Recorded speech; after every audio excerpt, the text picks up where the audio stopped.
Hi friends, இன்றைக்கி தக்காளி பஜ்ஜி தான் செஞ்சுருக்கேன். இந்த தக்காளி பஜ்ஜி சாப்பாட்டுக்கும் நல்லாயிருக்கும், இட்லி தோசை எல்லாத்துக்குமே நல்லாயிருக்கும். இதுக்கு ஒரு 4 தக்காளி, ஒரு கைப்பிடி சின்ன வெங்காயம், ஒரு அரை கைப்பிடிக்கு கம்மியாக பூண்டு, ஒரு 3 பச்சை மிளகாய், கருவேப்பிலை தழை, ஒரு பெரிய வெங்காயம் எடுத்து வச்சுருக்கேன். ஒரு வாணலியில் ஒரு 1.5 ஸ்பூன் அளவுக்கு எண்ணெய் ஊற்றிக்கலாம். கடுகு, கடலைப்பருப்பு, உளுத்தம்பருப்பு போட்டுக்கலாம்.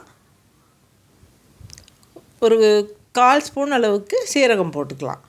கட் பண்ணி வச்ச வெங்காயத்தை போட்டுடலாம். சின்ன வெங்காயம் போடாமல் பெரிய வெங்காயம் கூட போடலாம். பூண்டும் போட்டுக்கலாம். தட்டி வச்ச அந்த பூண்டையும் போட்டுடலாம். சின்ன வெங்காயம் உடம்புக்கு நல்லதுன்றதுனால அது பாதி அளவுக்கு நான் சேர்த்துட்டேன். கருவேப்பிலை தழை போட்டுக்கலாம்.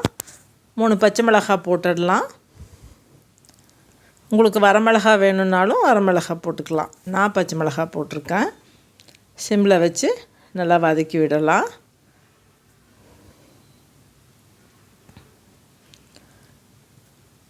இப்போ நான் அந்த தக்காளி எடுத்து வச்சேன் இல்லையா, அதை மிக்சியில் அரைச்சிட்டு எடுத்து சேர்த்திக்கலாம். நான் ஏன் மிக்சியில் அரைக்கிறேன்னா, அது அந்த விதை அரைப்பட்டுடும். சரி, எங்களுக்கு இதை டேஸ்ட்டே பிடிச்சிருச்சு. இல்லைன்னு வைங்களேன், அந்த தக்காளியோட அந்த தோலெல்லாம் எடுத்து எடுத்து தட்டில் வச்சிட்ருப்பாங்க. அதனால் எனக்கு இந்த மாதிரி செய்கிறது பெஸ்ட்டாக தோணுது. ஒரு அரை ஸ்பூன் மஞ்சள்தூள் போட்டுக்கலாம். ஒரு 3/4 ஸ்பூனு அளவுக்கு சாம்பார் தூள் போட்டிருக்கேன். நீங்கள் ஏன்னா பச்சை மிளகாய் போட்டிருக்கேன் இல்லையா, தேவையான அளவுக்கு இதுக்கு உப்பு போட்டுக்கலாம். நான் 1 ஸ்பூன் அளவுக்கு போட்டிருக்கேன். போட்டுட்டு சிம்லேயே வதக்கி விடலாம். பச்சை மிளகாய் 3 போட்டதுனால நான் சாம்பார் தூள் ஒரு ஸ்பூனுக்கு கொஞ்சம் கம்மியாக தான் போட்டிருக்கேன். காரம் பிடிக்கும்னா நீங்கள் இன்னும் ஒரு அரை ஸ்பூன் கூட சேர்த்து போட்டுக்கலாம். நல்லா வதக்கி விடலாம். இது நீங்கள் ஊருக்கெல்லாம் போகும்போது கூட இந்த குழம்பு செஞ்சுட்டு போனோம்னா இட்லிக்கு, சப்பாத்திக்கு எல்லாத்துக்குமே நல்லாயிருக்கும். கொஞ்சம் தேவையான அளவுக்கு தண்ணி ஊற்றிக்கலாம். நான் ஒரு அரை கிளாஸ் ஊற்றிருக்கேன். வெளியூரெல்லாம் போகும்போது நம்மளுக்கு இது நல்லாயிருக்கும். தேங்காய் போடாமல் யூஸ் பண்ணிக்கலாம்.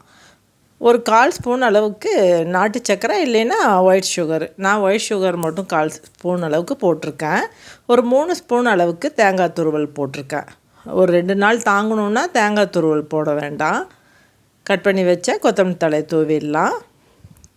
இந்த ட்ரெயினில் ஊருக்கு போகும்போதெல்லாம் இந்த மாதிரி குழம்பு செஞ்சுட்டு போனோம்னா எல்லாத்துக்குமே செட் ஆகிடும். இது ப்ரெட்டுக்கு நடுவில் வச்சு சாப்பிட்டா கூட சூப்பராக இருக்கும்.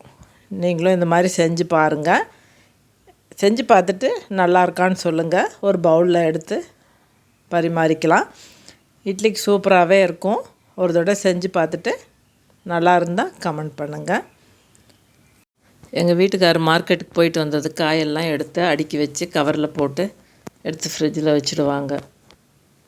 அதெல்லாம் நல்லா செய்வாங்க. உங்கள் வீட்லேயும் செய்வாங்களா? காலையில் குழந்தைங்களுக்கு இந்த மாதிரி ஆஃப் ஆயிலு கொஞ்சம் பொரியல் நிறையா போட்டு கொடுத்து ஒரு ஜூஸ்க்கு இது போட்டு கொடுத்துட்டா கூட போதும். கொஞ்சம் ஹெல்த்தியாகவும் இருக்கும். ஆனால் காலையில் கொஞ்சம் ஃப்ரூட்ஸ் எல்லாம் எடுத்து ஜூஸ் போடுறதெல்லாம் கொஞ்சம் ஒர்க்கு தான், இருந்தாலும் பண்ணலாம்.